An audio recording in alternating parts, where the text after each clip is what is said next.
சரியான ஜுரம், குளிர் ஜுரம். அதனாலக்கா இன்றைக்கி என்ன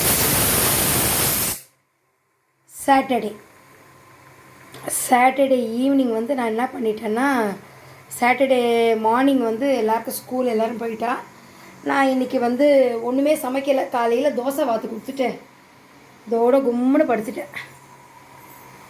படுத்துட்டு சாயந்தரமாக எழுந்து இப்போ தான் ஒரு ரசம், பூண்டு ரசம், பூண்டு மிளகு கொத்தமல்லி கருவேப்பிலை அதெல்லாம் வச்சு ரசம், இஞ்சி புதினா கொத்தமல்லி கருவேப்பிலை வச்சு ஒரு தொகையல். அந்த தொகையல் ரெசிபி மட்டும் எப்படி பண்ணலான்னு பார்க்கலாமா?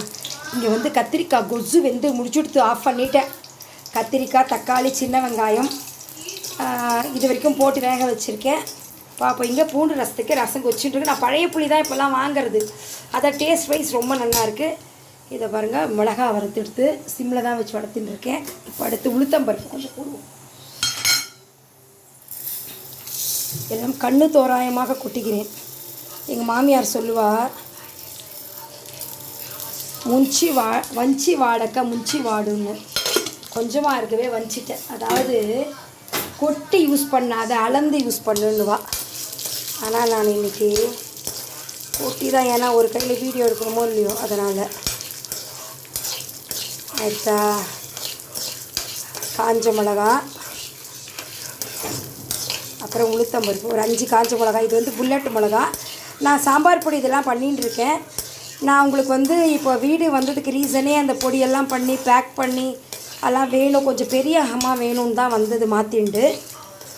அதனால தான் இப்போ நான் அதை ஒன்று ரெடி பண்ணுறச்சே காமிக்கிறேன். என்னடா நானும் பிஸ்னஸில் குதிச்சுட்டேன்னு நினைக்க வேண்டாம்.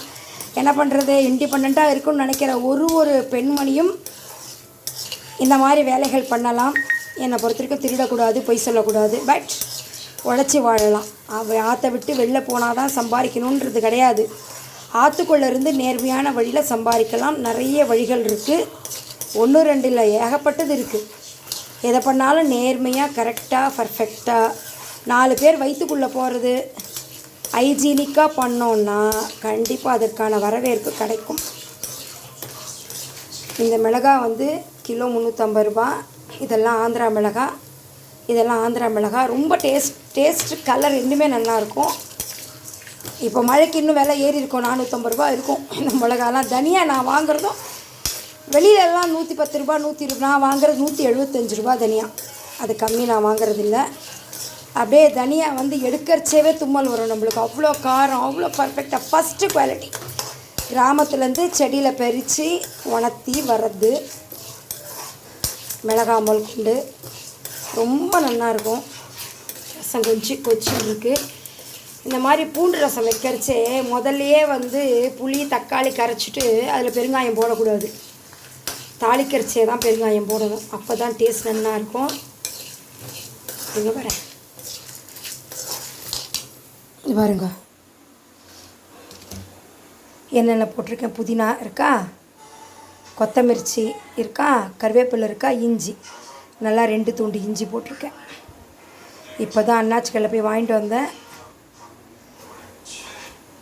நல்லா பொறுக்கிட்டு தான் போட்டேன். சரி, நான் எடுத்துட்டு காரம் பாருங்கள், 5 மிளகா தான் எண்ணெய் விட்டு தான் வறுத்தேன். காரம் நெஞ்ச கமர்றது.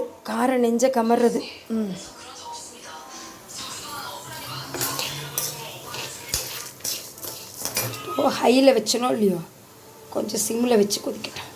ஓகே, நான் இதில் கொத்தமல்லி கருவேப்பிலாம் இப்போ எதுவும் கொதிக்கிறச்சே போல் எல்லாத்தையுமே பொடியாக அரைச்சி ரசம் வச்சிட போகிறேன். ஏன்னா கருவேப்பிலை பொறுக்கி வைக்கிறது, கொத்தமல்லியை பொறுக்கி வைக்கிறது அதெல்லாம் இருக்கக்கூடாது. ரசத்துக்கு எல்லாம் கரைச்சி விட்டுணுன்னு நினச்சிட்டு இருக்க. பாருங்கள், கோல்டன் கலராக ஆகிட்டா சூப்பர். சிம்மில் ஃபஸ்ட்டு ஹையாக வச்சாலும் அப்புறம் சிம்மில் வச்சிடணும். இதில் கொஞ்சமாக பெருங்காயம் போடணும். ஏன்னா புதினாவோட வாசனை. ஆக்சுவலாக புதினா தொகையிலுக்கு யாருமே பெருங்காயம் வைக்க மாட்டான். கருவேப்பிலை கொத்தமல்லி புதினா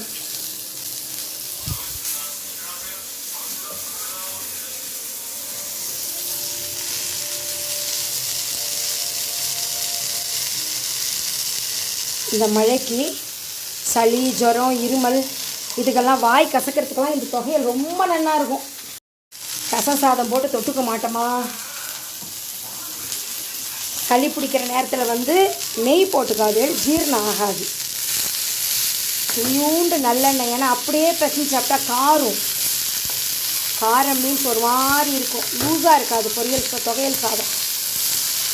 கொஞ்சமாக நல்லெண்ணெய் விட்டுட்டு பிசைஞ்சுக்கோங்க.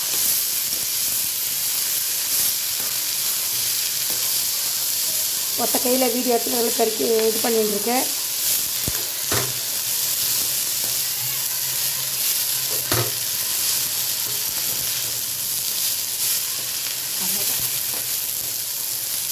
ஏன்னா இது கலரை விட்டுட்டு வச்சுக்கோங்களேன், பருப்பு கருப்பாகாது.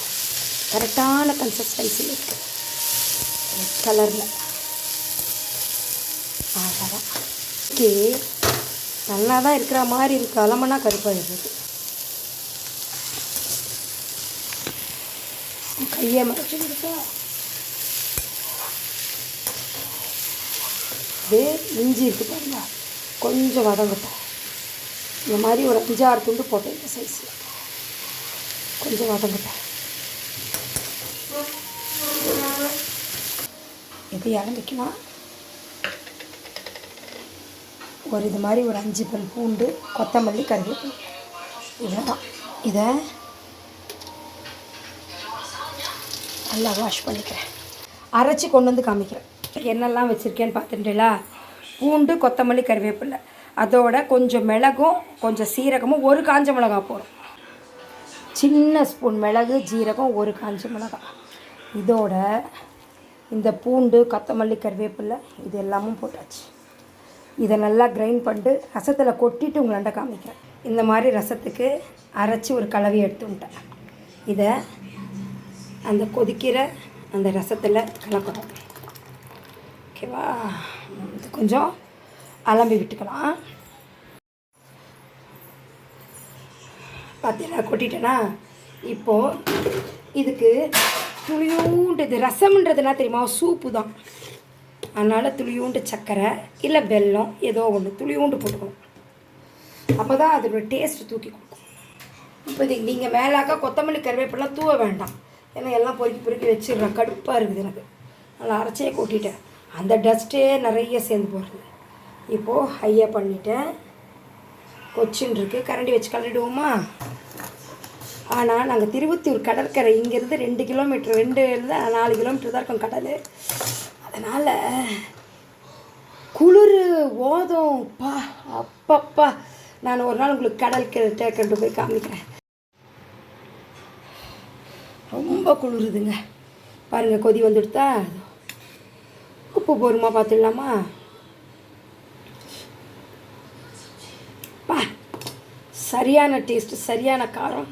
இப்போ கொஞ்சம் தண்ணி கொட்டினோம்னா எல்லாமே கொஞ்சம் அடங்கும். சாரி, என் விரல் படுறது எனக்கு எடுக்க தெரியலையா?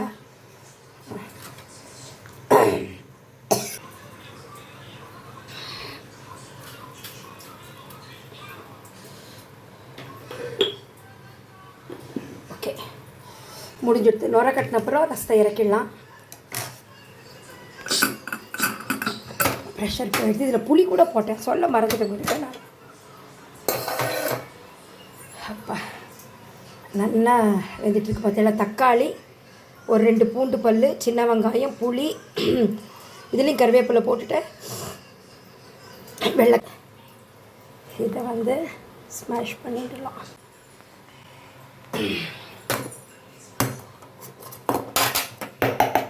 இது நானே வறுத்து ஆற்றுல அரைச்சிட்டேன், சாமான்லாம் எடுத்து வச்சுட்டேன். மிளகா பிடிக்கி எல்லாம் அரைச்சின்னு வரணும். இன்றைக்கி போகலான்னு நினச்சேன், உடம்பு முடியல. இது பாருங்கள், 1 ஸ்பூன் சின்ன டீ, அவ்வளோதான். இதுவே காரம் ஜாஸ்தி. கல்லுப்பு இந்த அளவுக்கு போடுற சரியாக இருக்கும். தொகையிலுக்கும் போட்டுலாம் உப்பு, கொஞ்சோண்டு புளியை வேற வைக்கணும். எடுத்து புளியை வச்சு அரைச்சிட்டா முடிஞ்சிடுது. அவ்வளோதான். இது வறுத்த அரைச்ச மிளகா, அப்படி வாசனை போகிற அளவுக்குலாம் வைக்கணும் அவசியம் கிடையாது.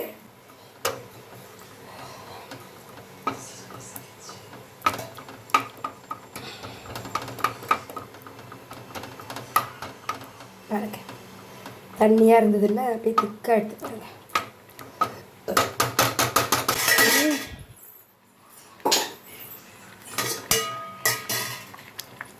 கொஞ்சம் வெல்லம் போட்டால் ரொம்ப நல்லாயிருக்கும். நான் கொஞ்சம் வெல்லம் போட்டுட்டு பெருங்காயம் போட்டுட்டு அரைச்சிட்டு அப்புறமா சமையல் என்னென்னு காமிக்கிறேன். இன்றைக்கி எங்காவது சமையல் அப்படின்னு சொல்லிட்டு நல்லா 4-5 மிளகா வச்சுருக்கணும் இல்லையோ, அதனால் இவ்வளோ புளி.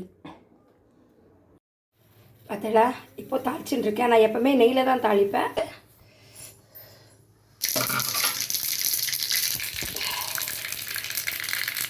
கடுகு வெடிச்சிட்டு எதுக்குமே கொத்தமல்லி கருவேப்பிலை தூவ வேண்டாம், அரைச்சி விட்டுருங்க. இந்த பசங்க அப்போ தான் சாப்பிடுவோம். அதுக்கு கொஜ்ஜுக்கு தாளிச்சாச்சு, ரசத்துக்கு தாளிச்சாச்சு. அவ்வளோதான். சாதம் டைனிங் டேபிள் மேலே இருக்குது. இன்றைக்கி இப்போ வர ஜுரத்துக்கு இதமான சமையல். சூடாக சாதம் அங்கே இருக்குது. கத்திரிக்காய் கொசு, பூண்டு ரசம், அரைச்சி விட்ட பூண்டு ரசம், கொத்தமல்லி, கருவேப்பிலை, புதினா, இஞ்சி, உளுத்தம்பருப்பு, காஞ்ச மிளகா, கொஞ்சோண்டு பெருங்காயம், உப்பு, புளி வச்ச தொகையல். சரியான டேஸ்ட். இந்த அளவுக்கு திக்காக அரைச்சிக்கணும். நீங்களும் இனிமேல் இந்த மாதிரி வர டைமில் இந்த மாதிரி சமைச்சு சாப்பிடுங்க.